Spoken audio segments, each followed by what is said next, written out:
Eu gostava de começar com uma pergunta que acho que neste tipo de temas é importante, que é: quem já ouviu falar em Demon Slayer, nesta série? Uma pessoa. Ouviu falar. Distante. Ouvi falar, sim. Pronto. Conheci. Muito bem. Excelente. Eu sou muito conhecedora. Sim. Muito bem. Pois, em termos... Isto é uma série, como todas as séries têm uma história, tem uma série de eventos. Imaginem que estávamos a falar de um filme. Parte desta apresentação vai ser contar a história desta série, não é? Quer isto dizer que a palavra que se costuma usar, que é spoilers, isto vai ter spoilers. Quer isto dizer que quem quiser evitar spoilers não está no sítio certo. Vamos ter que spoiler um bocadinho, pelo menos até à segunda temporada, é o que vai acontecer. Portanto, que pelo menos fique à vontade de assistir mais profundamente e mergulhar um pouco nestes temas. Então, como é que, ou porquê é que eu escolhi este tema? Isto é uma crença minha, vejam se não concordam. Normalmente existem pessoas que vivem intensamente, leia-se, assistem, mascaram-se também, vão a convenções, podemos chamar-lhes nerds ou otakus, pessoas que seguem profundamente este tipo de temas, leia-se animação japonesa, por exemplo, e eu acho, sinceramente, que são todos eles heróis em busca de aventura. Totalmente. O problema é que hoje em dia, olhando para o mundo como está, especialmente a questão superficial do mundo, procura-se a superficialidade, não aprofundar a aparência das coisas. A aparência é exatamente o que está aqui. Ou seja, eu mascaro-me de um herói, mas eu não vivo a essência do herói. Eu não me transformo num herói. Eu simplesmente... é uma aparência. E eu acho mesmo que cada uma destas pessoas quer viver aventuras heróicas. E está cá para isso e tem todo o potencial disso.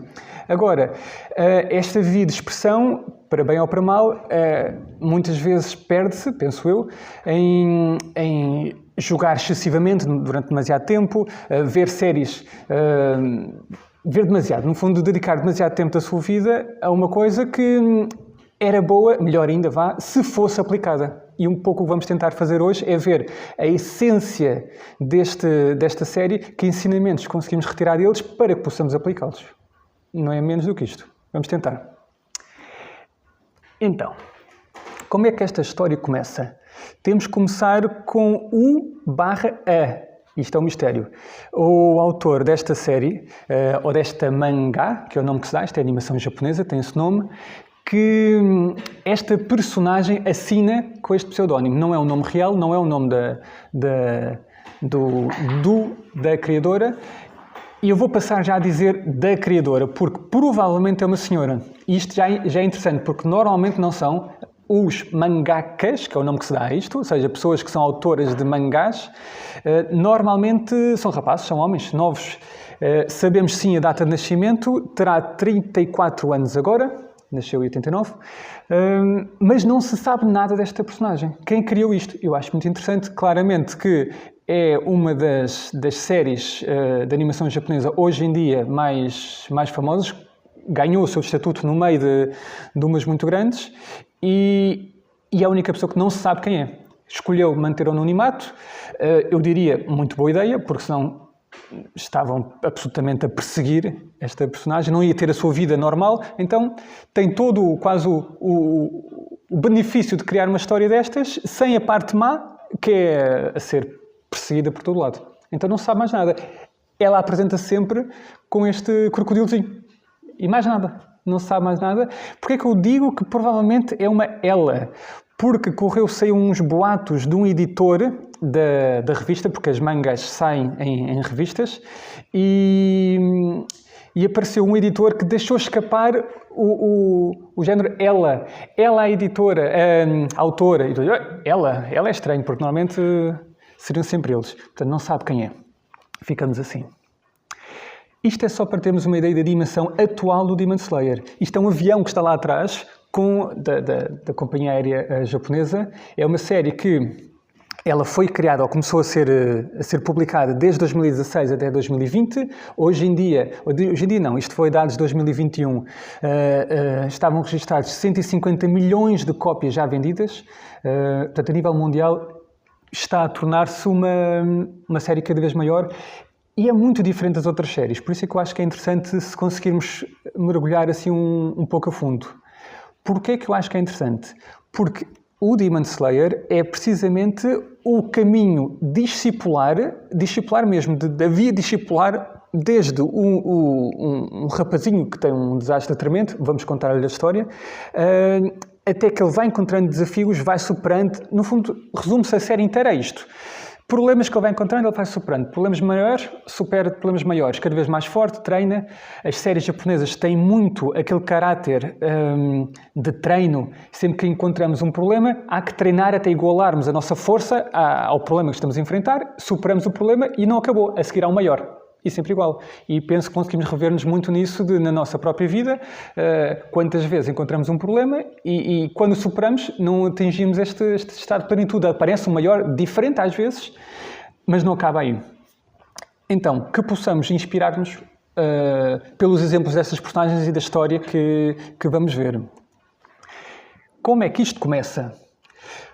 Esta é a família, eu sou sincero, fiz um resumo integral de tudo, toda a história, com nomes, com todos os nomes em japonês, com tudo, e depois pensei, não vai correr bem, então vou conseguir falar desta apresentação com o mínimo de nomes possíveis.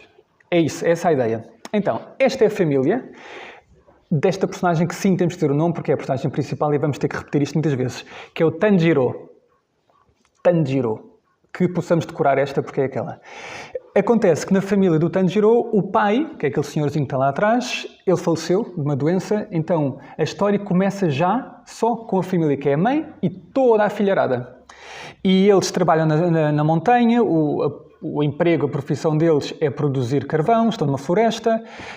Num belo dia o Tanjiro tem que ir até à aldeia, vai vender o carvão que eles produziram. Quando volta, acontece um drama terrível e todas estas personagens que vamos ver na série começam com um drama terrível, que é, nada mais, nada menos, toda a família foi morta. Toda aquela gente que acabámos de ver, morreu. Ele não percebe porquê. Pior, ele encontra a irmã estava a proteger um dos irmãos e ele pensa, a irmã ainda está viva, vou conseguir salvá-la. Ele carrega às costas, começa a ir pelo meio da tempestade, no meio da neve, e a irmã começa a transformar-se num demónio e ataca-o. E ele não está a compreender o que é que está a acontecer. Entretanto, neste desespero de tentar ajudar a irmã, porque a irmã está a colocar-se em perigo ela própria e a ele, aparece outra personagem, que não temos que saber o nome, mas aparece esta personagem, que é um guerreiro e que salva, porque ele, sem saber, o Tanjiro, ele estava perfeitamente em risco, naqueles instantes iniciais, de quase ser atacado pela irmã. E aparece esta personagem que vai, pensa ele, salvar o Tanjiro, matando a própria irmã. Acontece que a irmã... este é um daqueles nomes que também podemos saber. O Tanjiro e a Nezuko. Nezuko é o nome da irmã. E a Nezuko, em vez de atacar o próprio irmão, que seria o perfeitamente normal, porque ele transformou-se num demónio, e todos os demónios, quase o instinto básico deles é matar e comer pessoas, vivem só disso. Em vez dela querer atacar o irmão, ela quer proteger o irmão desta figura. E isto é perfeitamente anormal. É tão estranho que ele pensa que tem que enviar, que eles são especiais, e são, o Tanjiro e a Nezuko, e ele vai enviá-los para o seu antigo mestre. Porque diz, está aqui uma personagem que tu tens de prestar atenção e quiçá possas até ajudá-lo, treiná-lo, e assim vão. O mestre que era o mestre deste rapaz, que tinha a espada, vai se transformar também no mestre do Tanjiro.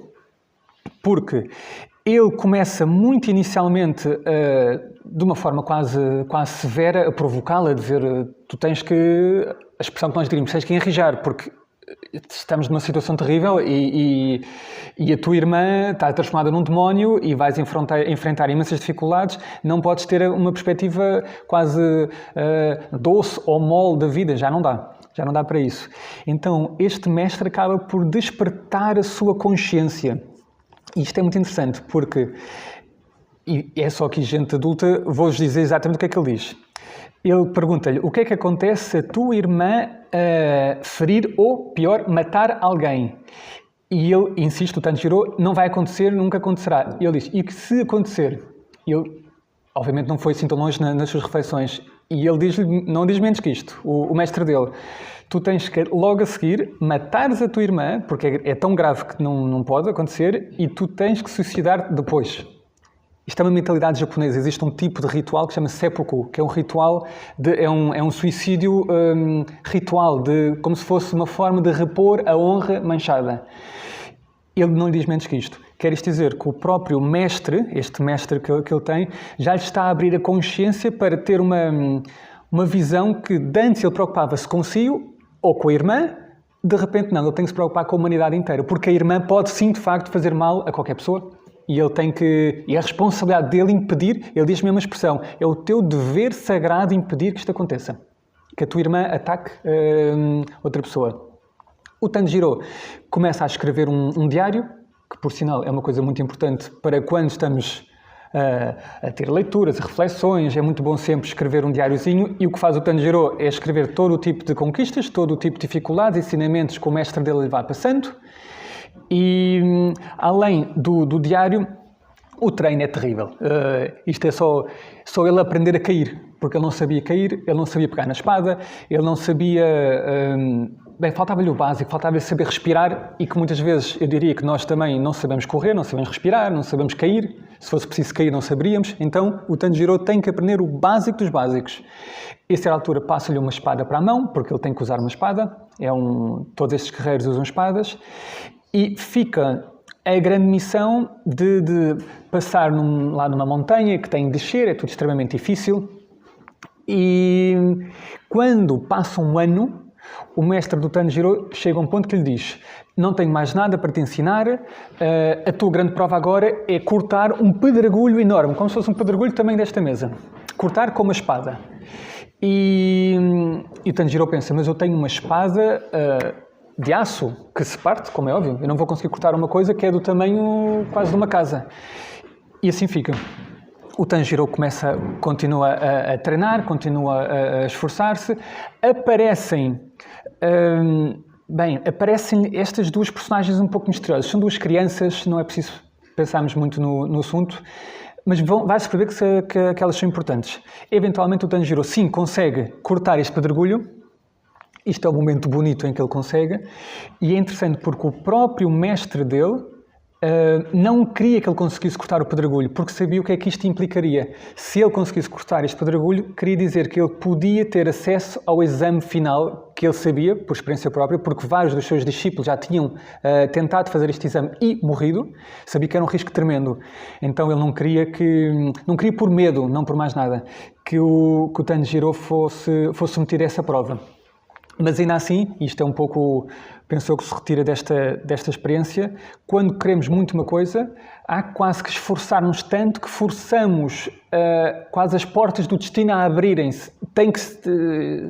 Não há como não avançar agora, porque eu esforcei-me tanto que o próprio mestre reconhece que eu não consigo dizer que não a esta pessoa, porque ele ganhou isto, ele conquistou isto. A mesma coisa para tudo, não é? Conseguimos aplicar isto na vida inteira. Então, ele vai para esta prova e, no fundo, vai para uma montanha que está cheia de demónios, e logo no primeiro demónio que ele encontra, ele tem esta consciência de já não estou indefeso. Isto era uma coisa que eu passei antes, quando a minha irmã foi transformada num demónio, e muitas vezes também eu diria temos que nos saber reconhecer nas nossas forças atuais. Muitas vezes alguém apresenta-nos uma prova, que isto sem dúvida foi uma prova para ele, e nós pensamos o quê? Como é que eu era, quiçá, há 5 anos atrás, há 10 anos atrás, as minhas dificuldades, e quase que trago as dificuldades para o presente, e armado com as minhas dificuldades, dizer, eu não consigo. Temos que pensar, mas eu já não sou a pessoa que era há 5 anos atrás, nem há 10 anos atrás, já não tem nada a ver. O Tanjiro, a mesma coisa, ele já reconhece a força que tem, o treino todo pelo qual passou e consegue defender os seus demónios, consegue cortar-lhes a cabeça, que é a única forma neste momento de matá-los, com esta espada especial. Até que aparece um demónio especialmente monstruoso, que é assim, um grande monstro, assim, uma coisa verde com um monte de braços. E o Tanjiro tem uma enorme dificuldade, mas consegue derrotá-lo.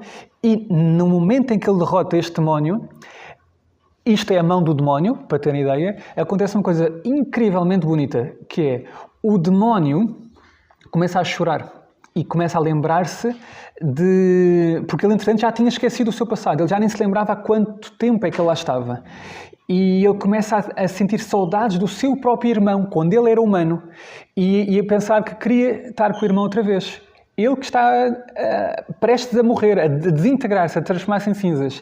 O Tanjiro, apesar de saber que este demónio matou muitos dos seus companheiros e passou 100 anos a matar pessoas, ele agarra-lhe nos dedos, que é o que está aqui a acontecer, e mostra compaixão por este demónio. Que é lindo, porque normalmente temos sempre a visão de o mal é para destruir.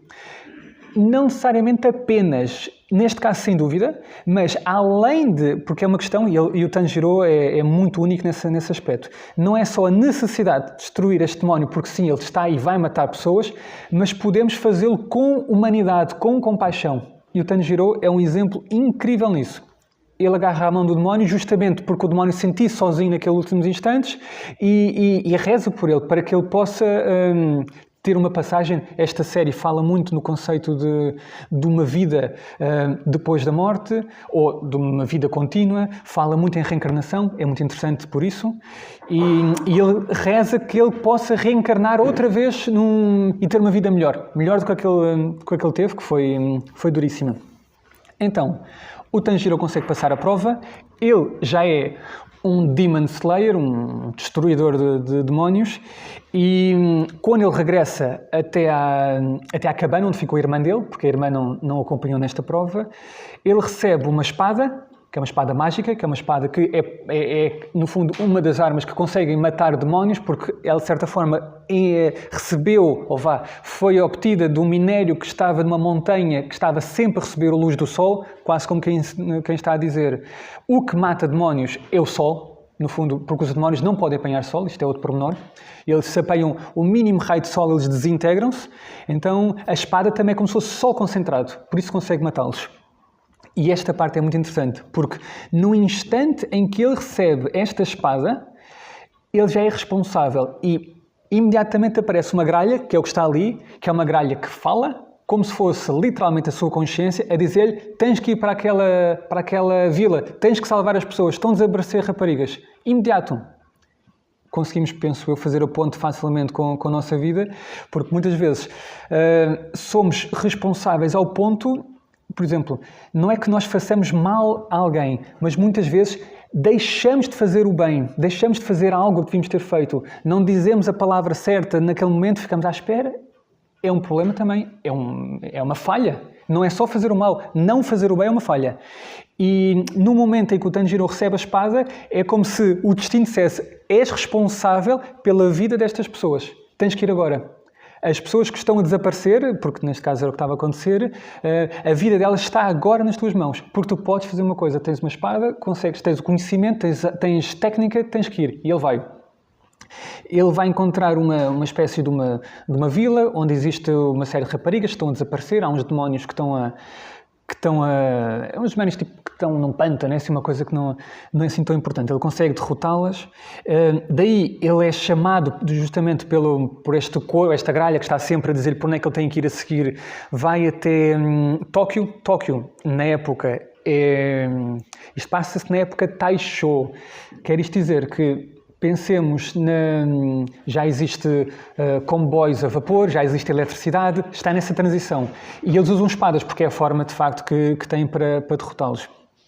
Eles quando entram, ou ele quando entra em Tóquio, além de ficar impressionadíssimo com as luzes, com a quantidade de pessoas que lá está, ele sente o mesmo cheiro, porque o Tanjiro tem um sentido de olfato sobre-humano, mesmo, é quase uma das qualidades dele. Ele sente o cheiro que sentiu no dia em que a sua família foi assassinada. Sentiu lá. E esta personagem que aqui está, Esta personagem é um dos nomes que vamos saber, chama-se Muzan. O Muzan é o vilão da história. E o Muzan está a passear com uma menina ao colo, com a mulher ao lado, está a passear. Ele está dentro da sociedade. E é um demónio, quer isto dizer que nós pensaríamos cá nesta fase que, porque todos os outros demónios são monstros descontrolados, ele está oculto no meio das pessoas e quando vê o Tanjiro finge que não se passa nada, o Tanjiro fica muito impressionado, fica chocado mesmo, como é que está aqui o assassino da minha família toda e eu não consigo fazer-lhe nada. E ele está aqui no meio das pessoas, de facto ele não consegue enfrentá-lo ali, porque ele arranja lá um truque. Entretanto, esta altura também é boa porque nós ficamos a conhecer um bocadinho melhor o quão perverso é o Muzan. E eu tenho aqui uma citação só para se perceber, porque é uma personagem muito, muito estranha, muito interessante. Ele diz assim, ele diz isto a uma pessoa que deu um encontrão contra ele, ele diz assim, para verem quão original este vilão, a única coisa que eu odeio é a mudança. Mudança nas circunstâncias, mudança no corpo, mudança nas emoções. Na maioria dos casos, toda a mudança é degradação, é declínio. A única coisa que eu gosto é permanência. Se algo não muda por uma eternidade, está num estado perfeito. O objetivo desta personagem é nunca mais morrer, e ele tem centenas de anos já, e percebe-se que ele, acima de tudo, quer conquistar aquilo que todos nós já temos, que é a capacidade de estar na luz do dia, a receber sol. É a única coisa que ele praticamente não consegue fazer. E quer a vida eterna. No fundo é isso. Mas mais do que a vida eterna, viram o que é que ele diz? Ele tem um ódio contra a mudança, contra estar encarnado, porque obviamente tudo à sua volta está continuamente a mudar e ele detesta a mudança. Porque pronto, que mudança provavelmente no caso dele, se muda é porque está a desaparecer, está a envelhecer e nem pensar. Percebe-se também como o Muzan, ao contrário de muitas personagens que normalmente são muito poderosas e já está, querem dominar o mundo, querem dominar todos, o Muzan não quer dominar coisa nenhuma. Ele quer, ele quer conquistar a morte, mas também porque isto acontece, se ele puder fugir de uma luta e não ter que enfrentar, ele foge. E aconteceu. Na história vai acontecer mais para a frente. Então ele acaba por ser cobarde. É muito forte, terrivelmente poderoso e cobarde. Normalmente não são duas coisas que vêm juntas, mas quantas pessoas nós conhecemos que são poderosas e cobardes. Não são duas coisas que são opostas. Então, o Tanjiro consegue superar esta prova, ele consegue, novamente, vem sempre a sua consciência, que é esta gralhazinha, ter com ele, e vai insistir que ele avance, porque tem que salvar mais pessoas, e vai para uma espécie de uma mansão, e vai conhecer, estes são os seus dois grandes companheiros, e estes também vamos ter que saber os nomes. O Tanjiro, que está no meio, aqui temos um que chama-se Zenitsu, e aquele com a cabeça dele não é aquela é uma máscara de javali, ele é todo selvagem e chama-se Inosuke. E o que é incrível, para quem estudou Bhagavad Gita ou estudou um pouco da filosofia indiana, existe uma coisa que chama-se as três gunas, que são as três qualidades da matéria. Falamos em Sattva, que é o estado da plenitude, da perfeição. Rajas é a ação desmedida, descontrolada. E Tamas é a inércia, a resistência. E eu diria que não há melhor forma de compreender as três gunas além de olhar para estas personagens, porque são absolutamente a cristalização disto, são o máximo. O Zenitsu está num estado de terror perpétuo. Terror é, ele se estivesse aqui estava a gritar, porque pensa, eu vou morrer agora, eu posso morrer a qualquer instante, qualquer coisa me pode acontecer, alguém que me salve. O Inosuke é uma ação de impulsividade total, ele estaria aqui a partir isto tudo, se fosse possível, porque sim, porque já está. Então ele conhece estas duas personagens, que vão ser os seus grandes companheiros, e ele vai entrar nesta mansão. Deixem-me só dizer um pormenor do Zenitsu, que isto vale a pena. O Zenitsu é o loiro. Vamos chamar-lhe loiro. Ele que está neste perpétuo estado de terror, ele, por exemplo, se vir uma criancinha, ele esconde-se atrás desta criancinha, a dizer, por favor, salva-me. Ele está sempre aterrorizado, mas Quando ele dorme, porque há alturas na história que ele está num terror tal que ele desmaia. É demasiado para ele fica estendido. Então ele adormece. Quando ele dorme, leia-se, quando a personalidade dele fica apagada, vem um gigante lá de dentro. Então ele é sonâmbulo. Quer isto dizer, quando ele está a dormir, ele levanta-se a dormir e é imparável, imparável. Parece o deus do trovão. Ele pega na espada dele, faz tudo. É uma coisa incrível. Mas para isso ele tem que estar a dormir, porque se ele está acordado, a coisa não resulta nada bem. E quantos de nós somos um pouco assim, quase que precisamos estar quase anestesiados para fazer coisas heroicas. Enfim, acontece. Então, nesta mansão, ele encontra um demónio.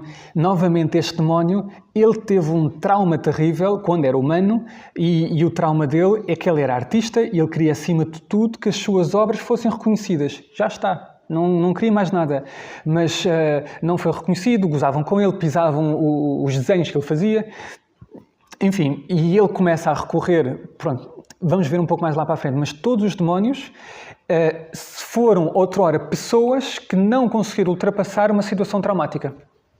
Mais nada, é exatamente isso. São pessoas, só que simplesmente receberam uma ajuda entre aspas, uma oferta de um demónio que diz: tu que estás a sofrer, toma aqui, neste caso é o meu sangue, porque é o sangue que transforma uma pessoa num demónio, toma aqui o meu sangue e vais ser imortal, vais ser fortíssimo, nunca mais vais ter problemas. E as pessoas que estão tão desesperadas, neste momento aceitam. E quando aceitam, já não há volta a dar. Então, este é um demónio que queria sim, que é um artista, queria ser aceito, e o Tanjiro tem uma dificuldade tremenda para conseguir derrotá-lo, porque ele conseguia inverter as posições quase do espaço dentro daquela casa. E no momento em que ele consegue derrotar o demónio, o Tanjiro, da mesma forma que mostrou compaixão por aquele outro demónio, ele vai lhe dizer aquilo que era a única coisa que ele queria ouvir, a dizer: a tua arte é espetacular. E o demónio começa a chorar, a dizer: a sério? E ele: a sério. Quer isto dizer que tudo aquilo que ele conseguiu fazer naquela casa era verdadeiramente incrível, ainda que fosse diabólico, mas era incrível. E o demónio começa a chorar e desaparece, entre aspas, em paz. Era aquilo que ele precisava. E a coisa continua. Eles derrotam o demónio, novamente a gralha vem, a sua consciência impele-o a avançar. Eles vão para uma espécie de uma montanha. Nesta montanha existe uma família de demónios aranha. São demónios que têm coisas com teias. E o que é interessante aqui é que é uma família falsa. Quer dizer que um demónio, sim, poderosíssimo, conseguiu controlar e manipular outros demónios a fingir-se parte da sua família. Há aqui várias coisas importantes que vão acontecer nesta parte da história, que é o Zenitsu, o loiro, aquele que é o meio sonâmbulo. Se não é sonâmbulo, não consegue fazer nada. Ele tem ali vários momentos onde se lembra do seu antigo mestre. Já estamos a ver que todos eles tiveram mestres, não chegavam onde estavam sem mestres. O Inosuke é um bocado diferente, mas bem. Porque ele esteve numa floresta, esteve sempre lá, falta-lhe o básico da cultura humana, mas o Zenitsu teve sim um mestre, e há uma das coisas que o mestre lhe ensina, que eu vou-vos ler porque é fantástico. O seu mestre pergunta-lhe ao Zenitsu se ele sabe como é que se forja uma katana. Uma katana é uma espada normal, espada samurai, quer dizer. E ele só lhe diz isto: bate-se para que as impurezas saiam do aço, e não há outra forma. Não há outra forma. Sempre vamos alguém a forjar uma espada, antes da espada, quando temos aquele bocado de minério, aquecer e bater, não há hipótese. As impurezas estão a sair lá. E diz-lhe o mestre do Zenitsu: o importante é que tu nunca desistas. Se tu nunca desistires, leia-se, em todas as dificuldades que vamos encontrar na vida, é a vida, entre aspas, a bater-nos no nosso aço, a retirar as nossas impurezas, a ganharmos força. E o que diz o mestre do Zenitsu, que é que cada um de nós tem que se tornar, eu diz-lhe isso a ele, tem que se tornar a lâmina mais forte, ou a lâmina mais forte que qualquer outra. Cada um de nós tem que ser esta lâmina. Estamos a falar da própria personalidade, claro. Então, esta parte é francamente interessante. Outra que é muito interessante é esta questão dos demónios, porque há lá uma parte que os demónios que insistem, ou este demónio que insiste que tem uma família e que os laços que ele tem com a sua família são verdadeiros, e há um instante em que se vê o Tanjiro, o personagem principal, a ser salva pela Nezuko, que é a sua irmã, e o demónio fica a olhar para aquilo porque ele reconhece, ou vá, algo dentro dele reconhece de é isto que eu quero. Isto é uma ligação verdadeira de irmãos. E ele pensa, eu quero, dá-me, eu vou ficar com a tua irmã, eu quero a tua irmã. Como se fosse uma coisa, um objeto que eu conseguisse passar. E o Tanjiro, claro, revolta-se a dizer que estás louco, isto não é uma coisa que... Eu não consigo passar-te a ligação que eu tenho com a minha irmã, obviamente. Entretanto, a luta vai avançando, este demónio é muitíssimo mais poderoso que os outros demónios. Toda a série é assim. Nunca se passa de um demónio forte e a seguir vê um fraquinho. Nunca, como na nossa vida. A seguir a uma prova grande vê uma prova super grande. Uma super grande vê uma prova gigante, vê uma prova impensável e assim é. Em todo lado. Aqui é a mesma coisa. Quando o Tanjiro está mesmo quase a morrer, porque é uma situação terrível, ele tem uma visão, e essa parte é interessante, o que ele diz. Ele diz que há quem diga que porque é o que se conta, que nos instantes antes da pessoa morrer, a vida inteira passa à frente dos seus olhos. É o que se conta. E acontece isto na história.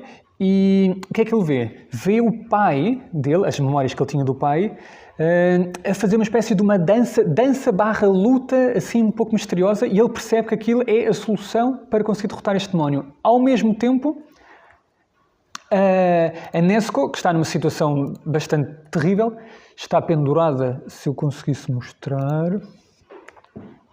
está pendurada de cabeça para baixo nas teias deste demónio. Ela tem uma visão do espírito da sua mãe, que é o que está ali, e a sua mãe diz-lhe uma coisa incrível, que no fundo diz-lhe que na condição em que ela está, leia-se, como um demónio, ela consegue ajudar o seu irmão, consegue salvá-lo e tem de o salvar, porque se não o salvar, ele vai morrer. E eu acho que também aqui conseguimos tirar uma lição muito boa para a nossa vida. Porque se, independentemente das situações onde nos encontramos, e muitas vezes são difíceis, situações terríveis, há sempre uma chave nessa situação que nos permite tirar o melhor proveito dela. Sempre. Por mais terrível que seja, estamos a falar do mais alto, de uma doença, uma morte de alguém, o que seja, há sempre uma situação que eu penso, o que é que eu consigo aproveitar, por pior que seja, disto? Como é que eu me desenvolvo? Como é que eu ajudo os outros? Como é que eu aprendo? Até pode ser uma questão tão simples de eu, ao superar uma experiência traumática, eu consigo ajudar outros que estão a enfrentar a mesma experiência traumática e consigo dizer-lhes, olha, eu passei por isto, eu sei, entre aspas, o que é que tu estás a sentir, é assim que se sai deste buraco. E muitas vezes não é possível ajudar uma pessoa se nós próprios não passamos pelo mesmíssimo dificuldade. Então, a Nezuko, apesar de estar transformada num demónio, ela consegue perceber que existe uma forma de ela usar uma espécie de uma magia de demónio que queima todas as teias e nesse instante o Tanjiro consegue cortar a cabeça àquele demónio terrível e corre muito bem. Eles conseguem derrotá-lo. Isto é esse instante onde o Tanjiro está a cortar-lhe a cabeça. E assim está. O que é que acontece logo a seguir? Percebe-se que, por um lado, este demónio que é tão poderoso, ele próprio consegue cortar a sua própria cabeça e não morre, porque ele fica sempre unido a um fiozinho de seda. Desde que esteja unido, não há nada a fazer. Então aparece... Lembram-se daquele rapaz no início que estava a segurar a Nezuko com uma espada, que tinha assim não interessa. Aquele que o encaminhou nesta via discipular inteira, aparece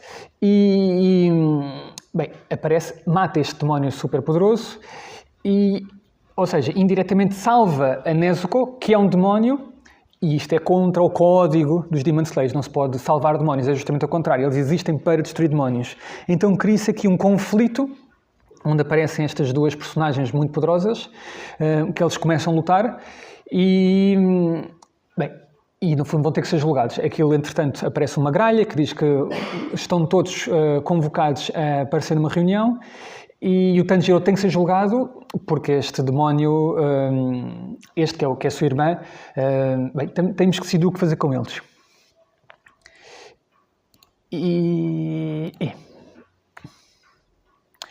E esta parte é muito interessante. É tão interessante que eu, sinceramente, eu regresso a ela várias vezes porque é tão inspiradora, que é muito simples o que é que está aqui a acontecer. Cada um destes, a palavra que se usa, a palavra japonesa é hashira, mas também podemos chamar-lhe pilares, porque é a tradução pilar, como se fosse aquilo que sustém algo. E cada um destes, são 9, são os pilares que sustentam o corpo dos Demon Slayers inteiro. São poderosíssimos, todos eles. O que o colocou no seu caminho é um desses. Percebe-se que ele é também destas personagens muito poderosas. O Tanjiro é aquele que lá está. E eles estão perante perante este julgamento. Começam a perceber se o certo, o justo a fazer é matar o Tanjiro ali mesmo e matar a irmã ou não. E uma coisa muito interessante, aparece o mestre deles. O mestre deles, acho que tem aqui a imagem, que é esta personagem. E a primeira coisa que o mestre deles diz é: por favor, peço-vos que aceitem o Tanjiro e a irmã. E os discípulos, porque isto no fundo é um mestre e os seus discípulos que ali estão, e os discípulos dizem: por favor, meu senhor, peço imensa desculpa, mas eu não posso aceitar. Eles dizem que não ao seu mestre. Muito interessante isto, porque se olharmos para o que se passa com o Muzan e com os demónios que o Muzan controla, não há nada desta obediência por medo, por terror, completamente diferente de obediência, que é o que se passa aqui, por devoção, por respeito. Eles obedecem-no porque reconhecem nele a figura do mestre. E como figura do mestre que é, o mestre pede-lhes uma coisa que sabe que é o melhor, mas que ainda assim tem que partir da sua liberdade interior, dizer que não. Então, cria-se ali uma situação um pouco delicada, que no fundo tem que comprovar ali mesmo se a Nesco tem um autocontrole suficiente para não matar ninguém e de certa forma conseguem comprovar. Ou seja, dali não há problema nenhum e eles avançam. Portanto, temos aqui o mestre e os seus discípulos mesmo. Entretanto, o que é que se percebe deste mestre? É a forma... e isto aqui era quase preciso vocês estarem a ver, a forma ternurenta com que ele fala. É é tocante mesmo. E ele está sempre a falar aos seus discípulos como filhos, os meus filhos. E o mestre não fala, quando ele fala em filhos, ele não está a falar só para aqueles 9 que ali estão, está a falar para toda a gente. Tem que ter cuidado, ele pede a um deles, por favor, tenham cuidado com os filhos mais novos, como se estivesse a dizer, e está, como se toda a gente fosse irmã, uns dos outros. Ele tem essa consciência e todos eles têm essa consciência, ainda que possam não concordar em muita coisa. Daqui, o Tanjiro e a irmã são levados para uma mansão, onde fazem um treino terrível, estão sempre a treinar, porque têm que curar as feridas todas, e é aí que vão ter uma série de aprender umas técnicas novas, vão ficar francamente mais fortes, e daí vão para um comboio. Neste comboio, este é outro dos discípulos que estava ali sentado, que é podemos chamar quase o discípulo do fogo, e este comboio, esta parte vou-me demorar só um bocadinho porque é incrível e eu termino a história aqui, não vou avançar mais. No fundo, e também tenho que dizer o nome, vamos chamar o nome desta personagem porque é importante. Isto é o Kyojiro. Quem está aqui? O Kyojiro é aquele que está ali ao fundo. Todo ele é fogo, claramente. Não fosse quase os olhos dele que não se vê, mas o cabelo dele, todo ele está em chamas. Ou seja, tem uma intensidade espetacular. E eles percebem que estão naquele comboio. O Tanjiro e os companheiros estavam lá para falar com o Kyojiro e percebe-se que existe um demónio que fundiu-se com o comboio. No fundo, o comboio onde eles estão é agora um demónio. Faz parte do comboio. E este demónio tem uma capacidade absolutamente sinistra, porque ele diz assim: eu não tenho que lutar contra ninguém. Eu tenho que adormecê-los, e se os adormecer, no fundo, consigo entrar no seu inconsciente e eu destruindo o coração espiritual de qualquer guerreiro, por maior que ele seja, porque no fundo um guerreiro está a treinar a sua vontade e o seu corpo, mas o coração espiritual não está a ser treinado. Então ele diz que se eu destruir o coração espiritual de qualquer guerreiro, ele morre, ele não consegue lutar mais. Por mais força que ele tenha, ele não luta mais. Então este demónio tem aqui uma espécie de um poder estranho que põe as pessoas a dormir. Eles começam a sonhar e sonham com coisas assim, francamente invulgares. Uns assim bastante estranhos. O que é que vai sonhar o Kyojiro? É incrível. Porque ele ele sonha com um momento onde vai contar ao seu pai que ele se transformou ou que ele atingiu o estatuto de um pilar, de um discípulo, aqueles principais. E o pai não quer saber. O pai está deitado de costas, está deprimido, não luta, não quer mesmo saber. O próprio pai, ele foi o anterior pilar, o anterior discípulo do fogo. O que é que aconteceu? A mãe do Kyojiro, a esposa do pai dele, faleceu. E ele ficou numa espécie de uma depressão terrível de eu esforcei-me a minha vida inteira para me fortalecer, para salvar aqueles que são mais importantes para mim e eu não consegui salvar a minha esposa. Então ele não consegue reagir com isto, não consegue lidar bem, entra numa depressão. Quando o Kyojiro lhe apresenta a sua grande conquista, como se fosse o grande orgulho que lhe durou anos e anos e anos a conquistar, o pai diz, não me interessa, não quero saber disso, tu não vales nada, nada que tu vais fazer vale nada, não quero saber. E o Kyojiro, quando sai deste quarto, vai ter com o irmão e o irmão pergunta-lhe se o pai ficou feliz. E o Kyojiro, em vez de estar absolutamente devastado, ele diz-lhe que não, mas não tem mal. E o irmão pequenino, ainda para mais, fica muito impactado e ele diz, não tem mal.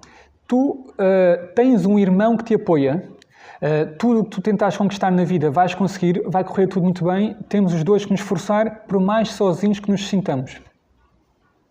É um campeão. Ou seja, tem este espírito estoico de fogo puro, uma intensidade espetacular. Isto aqui, só para terem ideia, é o interior do inconsciente, porque aparece na série, eles entram no inconsciente, é o inconsciente do Kyojiro. É fogo puro. É uma intensidade total, não há nada que apague isto. É chamas, estão chamas continuamente a arder. E aquela esferazinha é o seu centro espiritual. Que no fundo esta rapariga entra ali para tentar destruí-lo.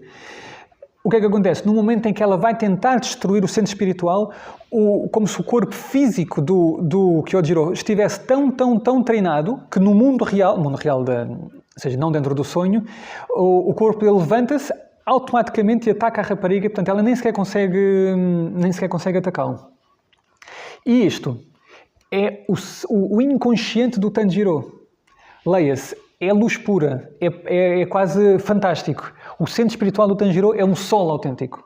Portanto, é tão impactante que este rapazinho, que ele entrou lá dentro para matá-lo, ele fica em lágrimas, ele não consegue matá-lo, e estes serzinhos que estão ali, estão dentro do inconsciente do Tanjiro, que é assim uma coisa bastante misteriosa, até o ajudam, dizem, tu estás aqui, tu queres encontrar o coração espiritual. Na verdade, ele quer encontrá-lo para o destruir, mas ainda assim os serzinhos, por amor puro, querem ajudá-lo tanto que indicam-lhe, o centro espiritual está aqui, era isto que procurava, está aqui. E ele fica tão impactado de vocês levaram-me até onde eu queria, mas eu quero destruir isto. Então ele fica em lágrimas, ele fica tão impactado que ele não consegue destruir. E quando ele acorda, isto é uma coisa incrível, que ele no fundo aparece uma espécie de um buraco, ele cai neste buraco e ele agarra-se a um destes serzinhos e ele leva o serzinho com ele. E ele sente o serzinho dentro dele, tanto que ele, quando acorda, no mundo real, ele já não está tão deprimido. Está mais luminoso e, no fundo, é como se esta capacidade do Tanjiro fosse tão luminosa que contagia, que salva as pessoas só por estarem perto dele. É uma personagem incrível. Então, o sonho do Tanjiro, por um lado, o sonho do Kyojiro era este de apresentar, mostrar ao seu pai a sua conquista, e o pai não quis saber. O sonho do Tanjiro é incrível, que é, ele lembra-se, no fundo, ele começa a sonhar numa espécie de um cenário de ilusão, como se ele estivesse de novo com a sua família, com toda a gente vivo, a trabalhar, só que vamos fazer a ponte com o mito da caverna, é sair da realidade e entrar na caverna. E tudo é ilusão. E sempre que ele se começa a afastar, os irmãos chamam-no a dizer, não vás, volta. Então, ele, para conseguir sair dali, tem que se matar, imaginem, naquele cenário de ilusão. É uma coisa terrivelmente difícil de fazer, mas ele consegue fazê-lo. Entretanto, eles saem daquele cenário, há uma luta terrível dentro do comboio, porque o comboio já está todo demoníaco, e eles conseguem derrotar o demónio que estava dentro do comboio, e aparece uma personagem. Da mesma forma que aqueles 9 são discípulos do seu mestre, existem 12, não podemos chamar de discípulos, 12 demónios ultra poderosos que são como se fosse... não interessa. Este é um deles. É super poderoso este demónio, muito mais que os outros. E este demónio mal vê o Kyojiro, aquele do fogo, a primeira coisa que ele diz é: tu és muito poderoso, devias tornar-te um demónio. E oferece. E começa a tentar convencê-lo. Portanto, não é uma luta muito vulgar. Nesta série, especialmente, isto acontece muito de quase batalhas dialética no meio da luta. E então, ele começa a dizer ao Kyojiro: tu vais treinar toda a tua vida, daqui a 20 anos começas a perder forças e um dia estás morto. E não serve para nada. Se tu transformares num demónio, tu consegues viver centenas de anos e vais ficando cada vez mais forte e já está. Como quem diz, isto é a escolha certa a tomar. E o Kyojiro muito rapidamente diz: tu estás louco. Nós dois não partilhamos dos mesmos valores. O que tu achas que para ti é o mais importante, para mim é uma monstruosidade. E também insisto que a forma como tu avalias a força não tem nada a ver com a realidade, porque a força, é o que ele insiste nisto, a força não se avalia em músculos, em força física. O rapaz, que neste caso o Tanjiro estava deitado no chão, este rapaz não é fraco, este rapaz é fortíssimo, só que tu não consegues reconhecê-lo. É uma força interior e tu, neste caso, este demónio não o tem. Então, eles têm uma luta absolutamente terrível porque os dois são fortíssimos e o que é que acontece? Sempre que ele fere este demónio, corta-lhe braços, corta-lhe tudo, o demónio regenera logo, aparece outro braço. Sempre que corta-lhe um bocado, aparece outro. E o Kyojiro, ao contrário, sempre que tem uma costela partida, naturalmente fica partida, sempre que vai perdendo sangue vai ficando cada vez mais fraco. E no meio desta luta, ou já perto do final, ele começa a ficar cada vez mais fraco, mais fraco, mais fraco, e ele tem ali uma memória da mãe dele. Isto é a luta a acontecer. É duríssima. Sem entrar em detalhes, porque é mesmo muito violenta. Ele tem uma visão da mãe dele, e esta parte eu vou-vos ler porque é incrível. A mãe pergunta, quando ele era pequenino, isto é ele, pergunta-lhe: porquê é que tu achas... Não, vou-vos ler, diz assim: sabes porquê é que algumas pessoas nascem mais fortes do que outras? E a pergunta-lhe: responde bem, porque isto é uma pergunta séria. E ele fica a pensar: não sei. E ela responde-lhe: porquê é que elas nascem mais fortes que outras? Algumas nascem mais fortes que outras. Para que possam proteger as pessoas mais fracas. Os que foram abençoados com mais talento natural que outros devem usar a sua força para o bem do mundo e das outras pessoas. É imperdoável usar a força dada pelo destino para magoar os outros e para ganho próprio. Ajudar os fracos é o dever de quem nasceu com força. E direciona-se ao filho: deves ser responsável e cumprir o teu dever, nunca te esqueças disto. É o teu dever aplicar a tua força e o teu talento a salvar os outros. Incrível. Diz isto a esta criancinha. E aquilo fica tão marcado nele que ele está neste cenário e a única coisa que ele quer fazer é destruir este demónio e não interessa mais nada. Ele quer destruir o demónio e quer salvar todos os passageiros. Mais nada. Tanto que ele morre nesta luta. Spoiler total. Ele morre nesta luta e ele é incrível. Isto é daquelas coisas que é de vir lágrimas aos olhos, sou-vos sincero. Não conheço ninguém que não tenha visto isto e não tenha saído ali com a torneira aberta. No instante final, ele vê o espírito da mãe e pergunta-lhe se ele esteve bem, ou seja, se cumpriu o seu dever, porque a mãe, desde que ele era pequenino, diz: tu tens que cumprir o teu dever, e ele pergunta: cumpri o meu dever, e a mãe diz: sim, foste espetacular. E ele morre. Pá. É assim mesmo. É assim pesadão. Corre a notícia da morte do Kyojiro pelos discípulos todos os irmãos dele, todos eles ficam muito tristes. O que é incrível é que quando chega ao seu próprio mestre, diz-lhe que o Kyojiro morreu e ele fica assim a pensar, e os passageiros do comboio, e ele salvou-os a todos, e ele: ainda bem. O importante, porque isto é um discípulo, o importante não era que ele salvasse e que os passageiros morressem, é que os passageiros salvassem. Ele morreu e o próprio mestre diz: ok, estou feliz. Eu próprio rapidamente me vou juntar a ele daqui a nada. Eu próprio morrerei, porque este mestre, não sei se recordam, ele tem assim uma espécie de uma doença esquisita que faz com que a esperança de vida dele seja muito mais encurtada. Então, aqui já começamos a perceber como é que se diz? A fibra desta gente de que o importante, neste caso, não é que eu me salve, é que eu cumpra o meu dever. Se eu morrer, morri. Se eu viver, é igual. Na verdade, neste caso, é uma coisa absolutamente incrível. E não avanço mais na história. Isto é mais do que suficiente para sentirmos a fibra destes guerreiros. Então, reflexões que conseguimos extrair daqui. Claramente, a história inteira do Demon Slayer é uma transmissão de conquistas de mestre para discípulo. Toda. Não há nada que eles consigam conquistar que não tenha tido um ensinamento por trás.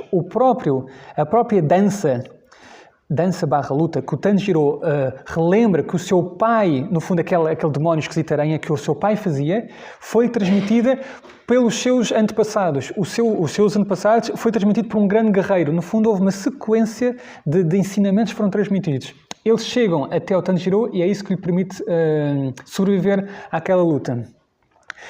Esta história dos demónios, isto é outra reflexão que conseguimos extrair. Nós estamos a falar de demónios como se fossem estes grandes monstros, mas, obviamente, vamos aplicar isto à nossa vida. Existem demónios por todo lado. Conhecemos nós demónios. Nós próprios, quizá, somos demónios a certas alturas.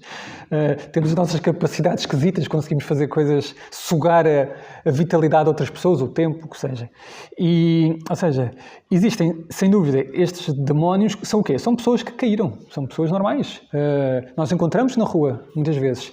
Portanto, existem não apenas estes demónios externos, que estão por todo lado, nós quizá até, muitas vezes, podemos ser um pouco demoníacos, mas também existem os demónios internos, quer isto dizer, provas que nós enfrentamos na nossa vida é que existe aquela chave específica, porque os demónios não são fáceis de destruir. Na série vê-se isso muito bem, são quase um puzzle.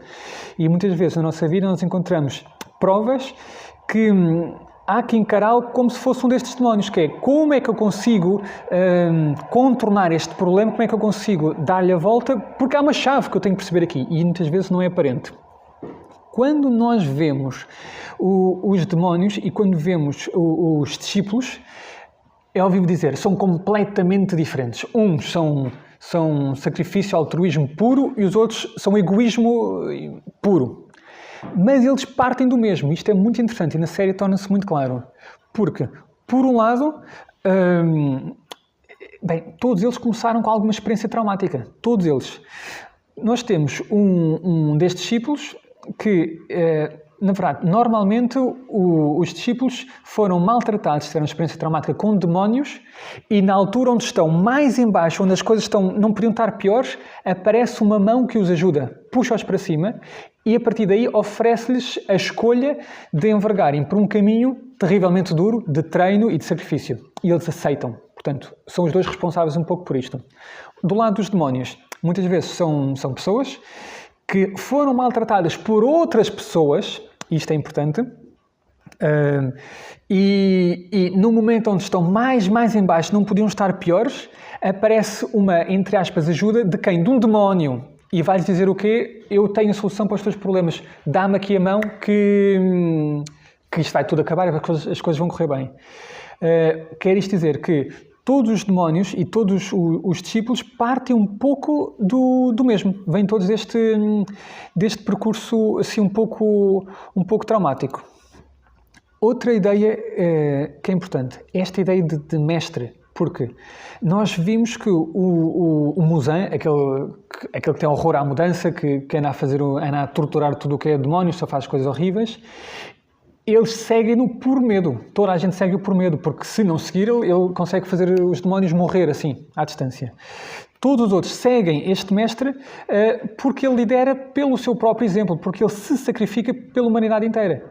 E a humanidade inteira ele vê como se fossem seus filhos. Ele está continuamente a fazer isto.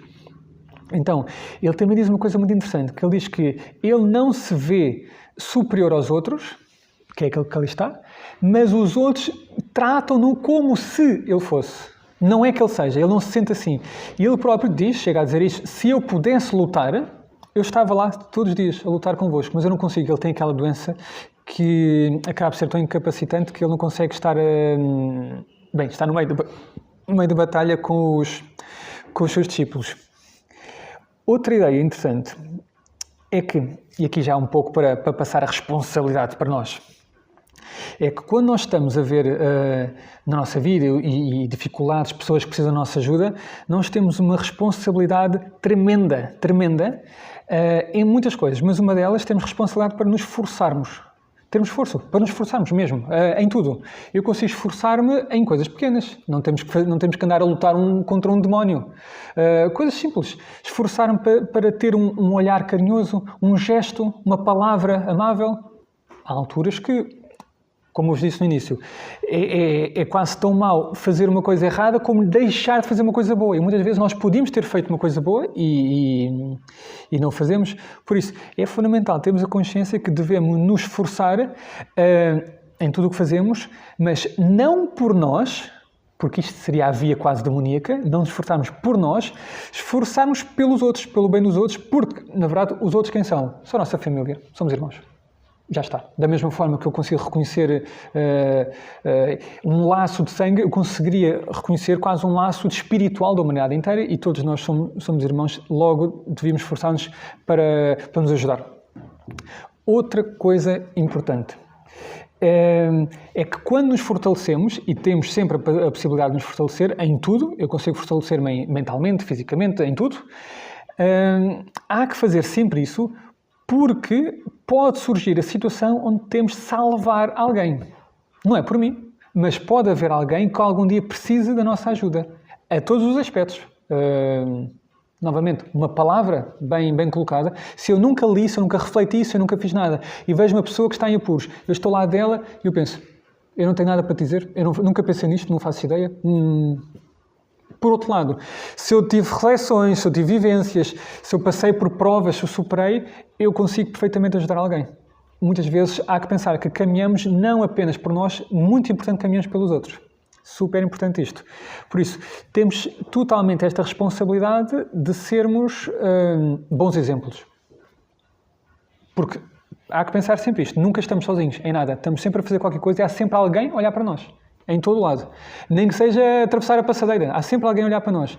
E o pouco que vamos fazendo são como se fosse um rastro que vamos deixando. São marcas que as pessoas vão vendo e fica um pouco ali no inconsciente de faz isto, então também posso fazer. Igual ou pior.